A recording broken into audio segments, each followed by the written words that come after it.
going back to the thing about being a woman in comedy, and I salute you. I salute you for hanging in there, girl. Do it. Do it. Run with it.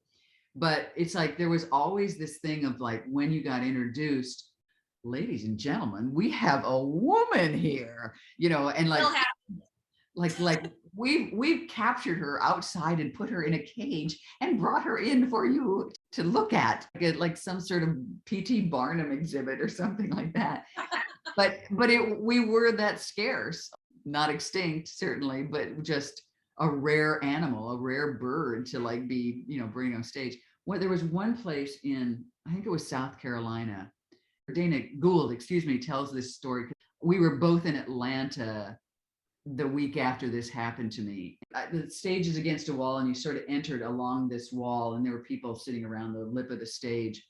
And I kind of came up, a couple of feet, and I was standing next to this woman, and she turned up to me, realizing that I was going to go on, and she said, "No feminist jokes."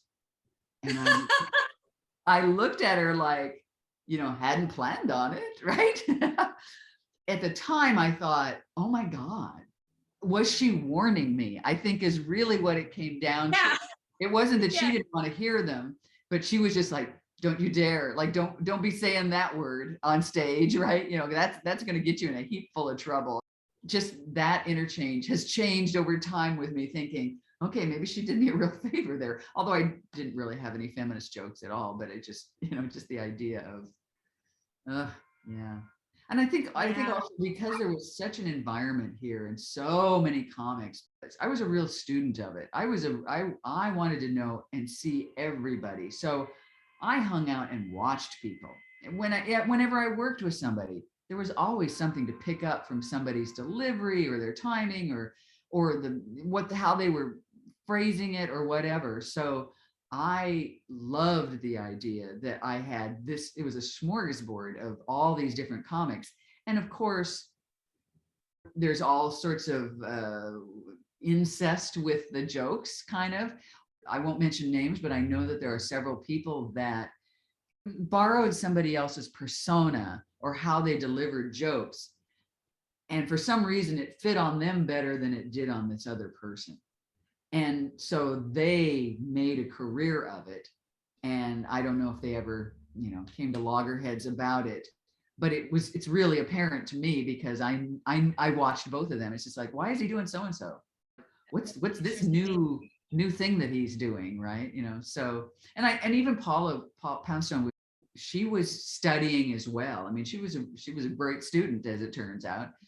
She was taking on the mannerisms of different people from different times. I mean, there'd be a little bit of Dana, or a little bit of, Kevin, or a little bit of, I mean, everybody was doing that, but she would admit to it fully, saying, yeah, I was trying to find my voice and what worked for me, and not necessarily copying or stealing at all, but just like, let me put on those shoes and see if they fit, or let's see how I can bring my voice to that sort of delivery or patter or whatever, so yeah. No, and I think that, it's like singers can do covers of songs and comics can't.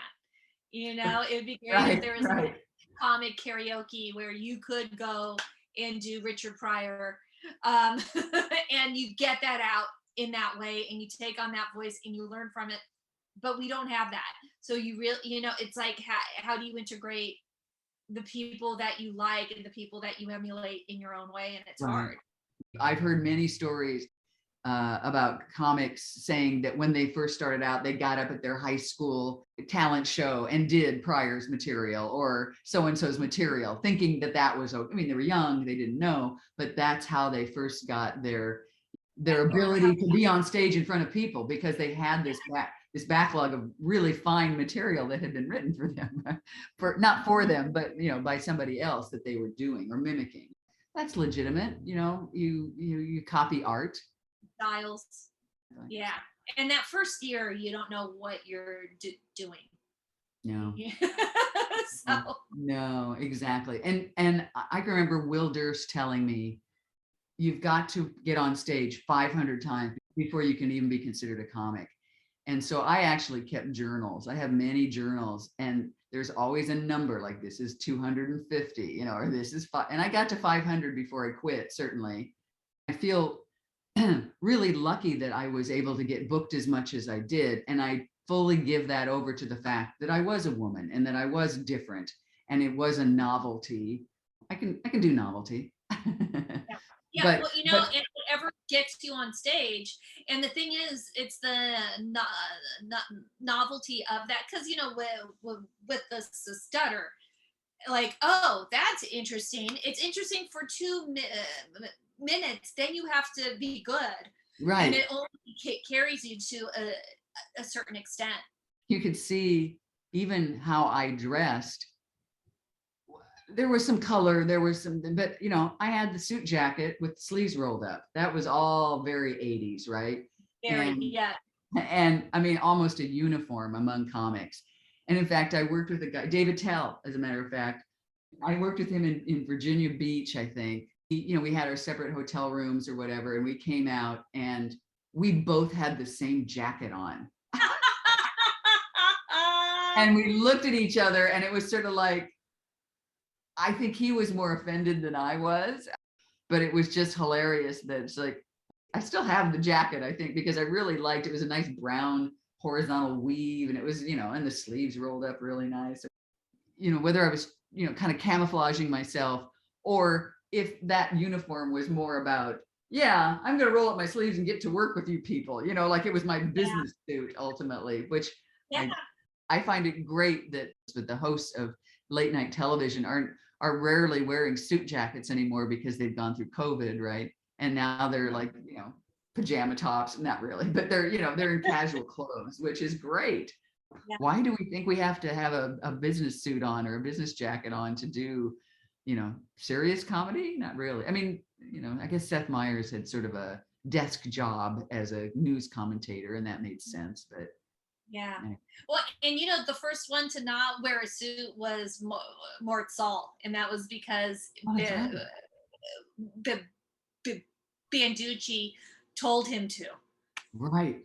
Right. Oh, because he told him to wear a suit and he said no, he was Well, rebellious. told him not to wear a suit, Oh, to really go into that image of the graduate student, and to put on a sweater, which then Lenny Bruce would make fun of him and say, like, we know you're not poor, why aren't you putting on a suit?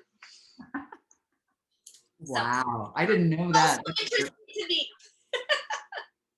Or yeah, maybe even to appear more as an everyman. Or who are your influences? I mean, I think when I started comedy, the two people who were in my head most were Paul Mooney and Emo